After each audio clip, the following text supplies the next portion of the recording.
شكرا للاستاذ الكلمه الاستاذ. Il y a des petits programmes الثقافات المختلفه والعقائد المختلفه وربما اللغه والى غير ذلك من الامور التي قد يثيرها الاخوه والاخوات. نحن نفتح المجال للجميع ان يتحدث ويعبر عما يدور في ذهنه وفي صدره، فقط ننظم الامور بشكل منظم. ان شاء الله صنعت الكلمه الاساتذه يجيبون، نفرد منهم الكلمه يعني يجاوبوا حقيقه. انا فريد الكلمه ورجعت للاستاذ والاستاذه والاستاذ حقيقه كان خصهم يكملوا، كنا نرجع لهم ان شاء الله نعطيو لهم الكلمه ثم بعد ذلك نفتحوا النقاش ورحنا هنايا حتى نتواصلوا ان شاء الله فيما بيننا. شكرا. En vous parlant du bébé, j'ai vu qu'il y avait notamment un bébé à ma droite dans l'assemblée. Et voilà, donc ça me donne le désir de continuer sur les compétences communicationnelles du bébé. Parce que le bébé, avant tout, parle avec son corps. Le bébé est un être parlant à travers son corps. Il mobilise ses bras, il donne un objet à l'adulte, il prend l'objet que l'adulte lui donne, il étend le bras pour prendre un objet, il détourne le visage pour indiquer un refus, il pointe du doigt un objet. Il semblerait que le contrôle neurologique des mains se développe avant la musculature phonatoire. C'est pourquoi les gestes semblent être une voie de communication plus élémentaire que les mots parlés. Ainsi, le bébé nous enseigne comment nous pouvons communiquer avec lui parallèlement à l'expression verbale. Actuellement, en tout cas en Belgique et en France aussi, il y a des crèches, des écoles maternelles qui prennent conscience de l'utilité d'une gestuelle avec les bébés et les jeunes enfants. Les bénéfices de ce mode de communication qui soutient la parole des intervenants, qu'ils soient péricultrices, enseignants, n'importe quel type de professionnel, y compris les parents, sont bien visibles sur la capacité du bébé à écouter, regarder, comprendre une consigne. Alors que le lien n'est pas encore présent, le geste peut exprimer un besoin, tel que boire, manger, avoir mal, en bas, en haut, encore, et permettre ainsi à l'adulte d'ajuster son attitude par rapport à ce qu'il voit. Dans notre société, nous mettons un tel accent sur les voies orales de l'information que nous perdons de vue tout ce qui est transmis par les gestes et le langage corporel, qui lui est universel, alors que la majorité des informations est donnée par le non-verbal.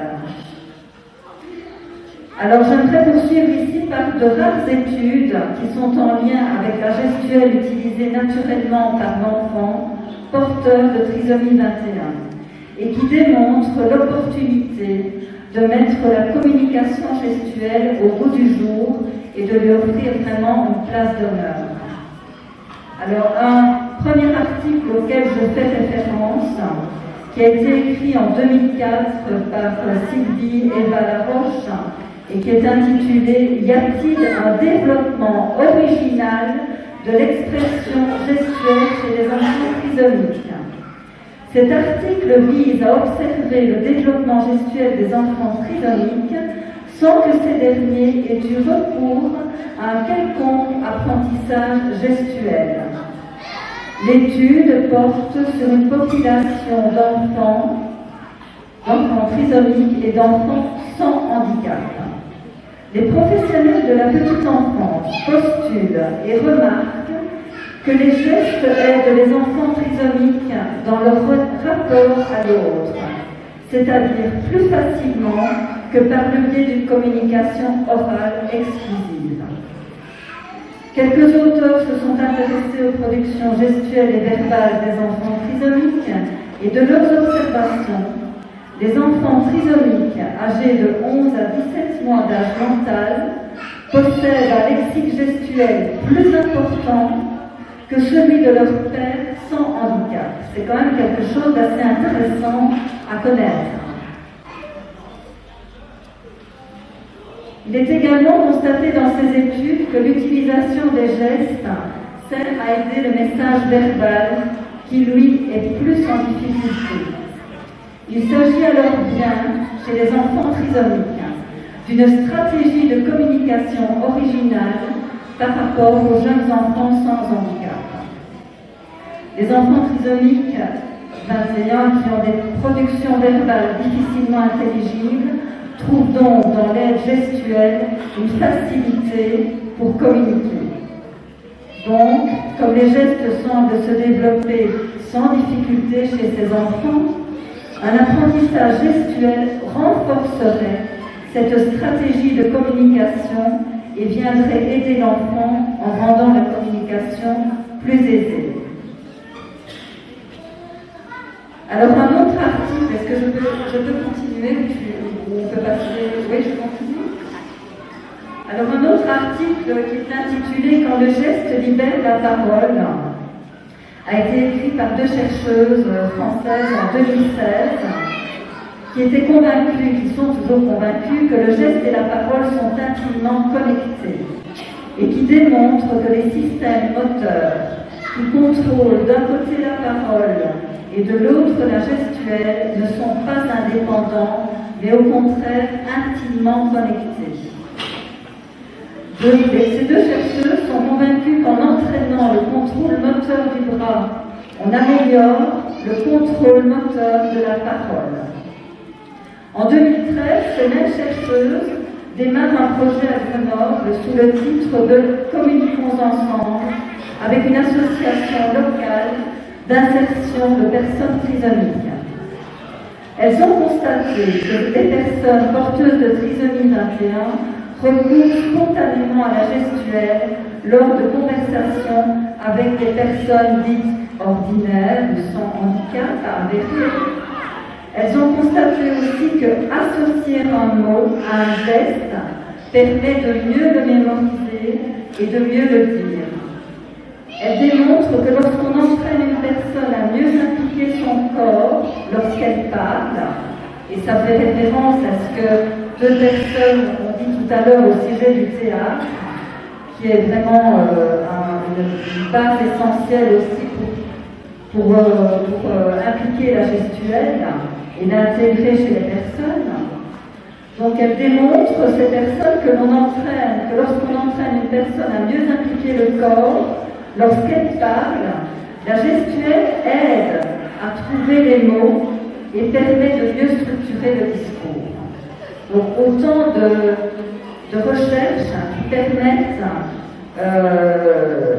d'imaginer que la gestuelle n'est pas seulement d'imaginer, de mettre vraiment en pratique cette gestuelle et de constater que cette gestuelle a vraiment toute son opportunité dans la vie quotidienne des enfants, toute sa pertinence. Alors je vais citer également un autre article qui est intitulé « Le rôle de la gestualité dans l'acquisition de nouveaux mots chez les enfants porteurs d'une trisomie 21 ». Cet article a été écrit par deux étudiantes en finalité de leurs études d'orthophonie en 2015 à Lyon. Leur hypothèse de travail était que la compréhension et la production des nouveaux mots pourraient être meilleures pour les mots appris conjointement avec un geste manuel que pour les mots appris sans geste. Les résultats obtenus vont dans le sens de l'intérêt du geste manuel comme un moyen de faciliter l'apprentissage de nouveaux mots. Oui. Alors je vais terminer en fait par un témoignage. Le témoignage d'une maman qui est également dans une association de personnes d'enfants trisomiques et qui m'a donné son témoignage avant-hier concernant son enfant de 9 ans. Alors voici ce qu'elle me dit. La méthode a beaucoup aidé quand mon enfant n'avait pas encore accès au langage, surtout dans son quotidien. Mais nous avons commencé très tôt à signer avec lui. Et effectivement, nous pouvons commencer à signer avec les bébés trisomiques très tôt. Le plus tôt possible. À l'heure actuelle, mon enfant est à la clairière, donc à l'école où travaillent mes collègues Karine et Pierre, une école d'enseignement spécialisé de type 2, et continue d'apprendre avec le sésame. Il augmente son vocabulaire de jour en jour grâce à ses professeurs et autres intervenants. Les limites de la méthode, c'est peut-être l'apprentissage pour la famille et autres personnes qui côtoient le quotidien de l'enfant. Il faudrait que la méthode soit encore plus connue et plus diffusée, termine le témoignage de ses parents. Voilà. Madame Denis, merci. Donc, استطاع أهمية الحركة والعلامات في تعلم اللغة الحركية بجميع أشكالها تحت الجسد كي تكون الناس العملية لأن الأهم ماشي هو تعلم اللغة كما أكدوا عليه الأساتذة ولكن تعلم التواصل هو شيء مختلف لأن التواصل كنحصلوا شي كنحصلوا مجموعة ديال الأنظمة اللي كتكون في التواصل وهضرات على دراسات اللي كتأكد أن الحركة والتواصل بالحركات مساعد جوستومون تعلم اللغة فيما أن الجميع في المجتمع كيهمش يعني في التطور ديال الطفل كنلاحظوا بأن شيئا فشيئا الإنسان كيهمش الحركيات وكيعطي أهمية للغة هذا خطأ تعطى الأهمية لجميع اللغات والعلامات التي في الجسد.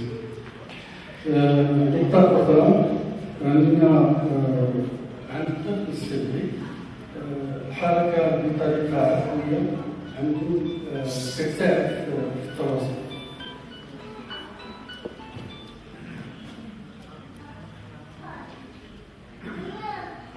ممكن ما أكدت هذا المداخلة لأن الحركة كتساهم بشكل كبير في تعلم اللغة وحتى في عملية التذكر.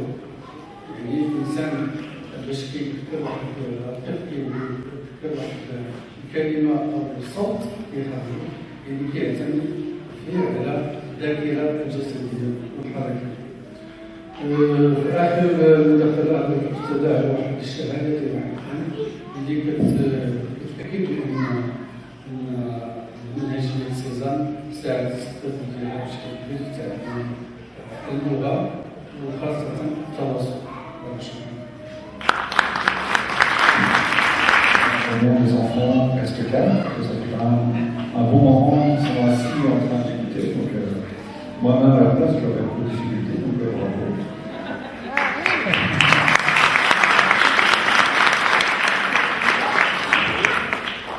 Dans les moyens alternatifs de communication, le principal objectif, c'est de faire transmettre l'info. Quand on signe avec un enfant, on essaie de lui faire comprendre quelque chose. Et dans le meilleur des cas, par imitation, il va essayer aussi de faire le geste. Et donc c'est une manière pour nous d'essayer de rentrer en contact. Moi, ça fait 15 ans que je travaille avec des enfants, de toute origine culturelle ou autre. Pour eux, une tartine, un tartare, des carottes, un cheval, un chat, c'est la même chose. Et donc, à partir du moment où vous établissez une relation avec cet enfant, qu'il a compris en vous voyant que quand il va faire un signe, quand vous lui faites un signe, il va mieux comprendre l'information, vous devenez pour lui une forme de référence. Et ça, c'est un peu le métier qu'on pratique tous depuis fort longtemps, 25 ans. En parallèle de la communication gestuelle, on utilise aussi dans l'école des pictogrammes. Donc ce sont des images qui sont des images symbolisées d'activités, d'actions, ou des photos d'objets avec lesquels on va travailler pour l'instant ou des activités. Et donc, pour vous donner une idée, eh bien, voilà.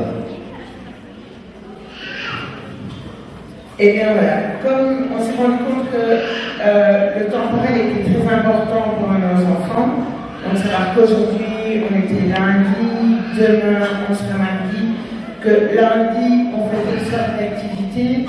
Mardi, on fera autre chose. Donc ici, vous avez mercredi, mercredi, par exemple, le matin, on va faire l'accueil, on va chanter, puis on va aller à la récréation.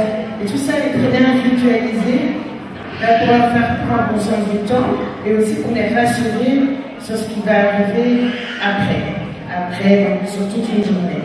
Parfois, c'est très important pour les enfants. Et au niveau... Ah ouais, c'est déjà attends. Ouais. Et alors, au niveau du menu, savoir ce qu'on va manger, c'est aussi très important pour les enfants, trésoriers et autres, tous les enfants, c'est ce qu'on va manger le soir ou le midi. Donc, ça, c'est ce qu'on travaille en classe le matin avant toute chose. Comme ça, ils partent sur une bonne base. Ça, je vais comment elle va s'approuver. Donc, ça, c'est parfait. Ici, c'est plus en couleur, avec plus des images. Ici aussi, les photos des enfants, qui est là, quel temps fait-il, et tout ici, comme le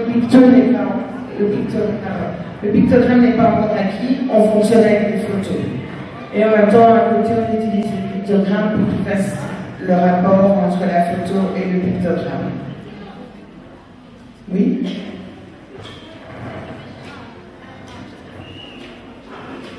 Voilà, ici c'est un style de menu. Là, c'est en fonction des jours. Et c'est l'enfant qui prend la photo et qui vient l'accrocher sur le panneau. Ou là, on leur montre déjà ce qu'ils mangent sur toute la semaine pour ceux qui peuvent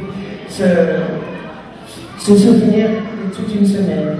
Ça, c'est un travail qui a été fait par une orthophoniste de la Verrière.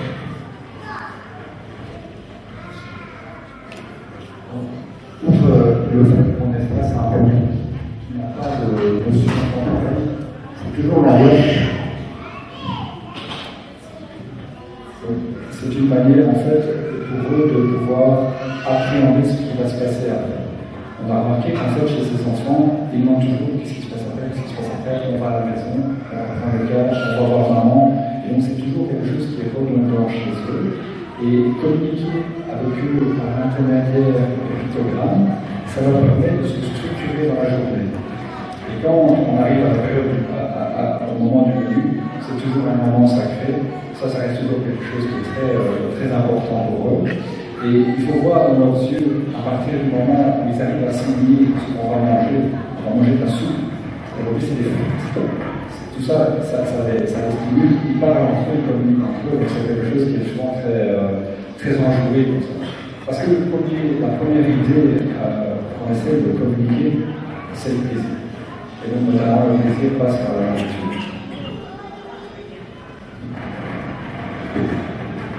Voilà, c'est encore un autre type de menu. Donc là, c'est plus des aimants. Les enfants vont aussi venir. Et plus pour faire une phrase, quoi.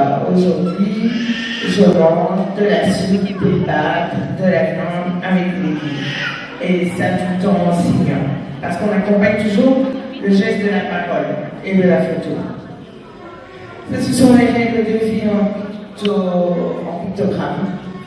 Donc, voilà. Donc là aussi, il y a des notions plus abstraites qu'il est difficile de faire intégrer aux enfants. Et une des manières vraiment, c'est de leur montrer un pictogramme. Peut-être que vous êtes loin si vous voulez vous rapprocher après, mais voilà. Un peu grand, quelques petites règles de vie qu'on essaie d'adopter avec eux, plutôt que de leur répéter plusieurs fois la même chose. Quand on voit que ça ne rentre pas parce qu'ils n'intègrent pas l'information, ils n'entendent pas ou ils n'ont pas envie d'entendre, une des manières de venir à côté d'eux, c'est qu'on prend un pictogramme et on leur montre et on leur dit être ami, ça c'est un picto que j'utilise 50 fois par jour. C'est quand vous êtes face à des enfants qui sont en conflit, très souvent des adolescents, une des manières c'est de cadrer le conflit, de cadrer l'information, c'est hop, et on leur montre le picto. Si je n'ai pas le picto sous la main, je fais aussi sésame, ami, au carré.